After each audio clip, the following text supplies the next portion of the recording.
Vous êtes la fondatrice de l'association SOS Préma. Le cas de Seibi, on l'a dit, est très rare. Mélanie nous précisait qu'un bébé qui naît à ce stade-là a très peu de chances de survie. Vous nous confirmez, c'est le cas dans la plupart des naissances? Oui, absolument. En France, on réanime à 24 semaines. Donc, dans certains pays, par exemple les pays du Nord, l'Allemagne, les États-Unis, le Japon, on réanime à 22 semaines. Et la question se pose en France. Mais pour ça, voilà, il faut un long débat.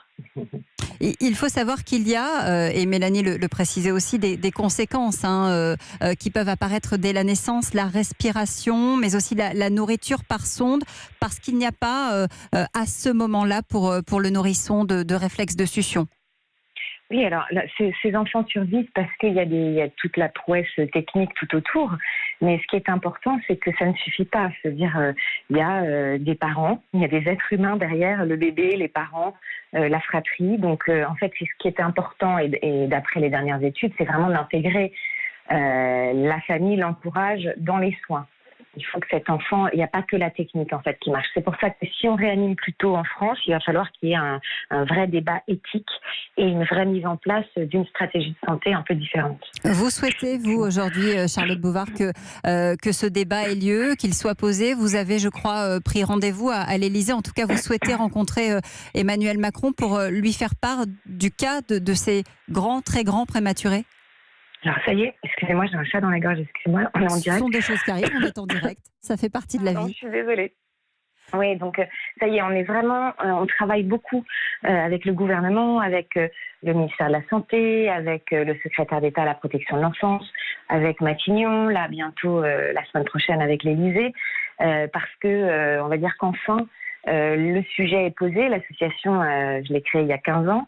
Ça fait 15 ans qu'on agite les drapeaux en disant attention, les progrès de la science nous engagent. On réanime pas pour lâcher les enfants dans la nature. Le suivi d'un enfant prématuré, c'est jusqu'aux 7 ans de l'enfant, c'est-à-dire au moment de l'apprentissage de la lecture et de l'écriture. Donc il est important, si on met au monde ces enfants, si on décide de les réanimer parce qu'on a la technique qui va avec, il est important de les accompagner du mieux possible pour leur donner toute l'égalité des chances. Oui, parce que la vie ensuite est compliquée. Ils gardent la plupart du temps une véritable fragilité. Je crois qu'il y a entre 30 et 50% d'entre eux qui présentent des troubles ensuite dans la scolarité, voire dans la vie d'adulte. Alors non, là vous parlez des très grands prématurés. Pour les très grands prématurés, oui, bien sûr. On a fait, parce que la prématurité, c'est vrai qu'on oublie souvent de donner la définition, mais c'est en dessous de 8 mois. Et effectivement, il y a entre 5 et 6 mois, les risques sont beaucoup plus nombreux. D'abord, il y en a moins, évidemment, qui sont réanimés, enfin qui survivent, mais ça pose plus de problèmes, en effet, au niveau des séquelles. Mais on a fait des gros progrès ces dernières années.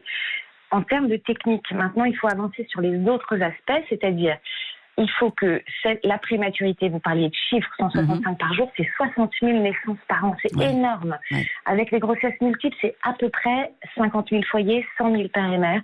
C'est une nouvelle population. On a créé cette nouvelle population d'enfants et de familles fragilisées, donc c'est une nouvelle population à risque.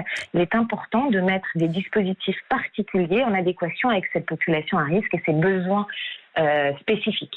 Merci beaucoup. C'est ce qu'on n'a pas fait pour l'instant. Merci beaucoup Charlotte Bouvard pour votre témoignage en direct ce midi sur Europe.